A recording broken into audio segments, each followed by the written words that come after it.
Hello mga ka-farmer, welcome back again to Mojang Aquatics. So for this one, meron ako dito mga banyera na may bidbid or sa English ay ladyfish.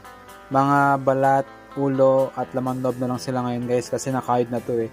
Ito kasi yung ginagawang fishball, yung laman nila kinukuha nila para gawin ding lumpia wrapper or bola-bola.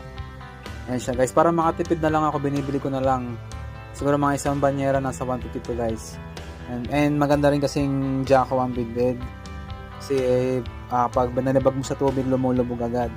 Yung mga limango at hipon kasi guys, mga bottom feeders yan eh.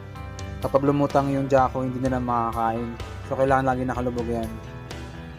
Yan siya guys. Pag once na binalibag na, lumulubog na siya. Ready na silang kainin ng mga alaga namin dito sa palaistaan. So ikakalat lang namin yun guys para makain lahat. So yun lang. Thank you.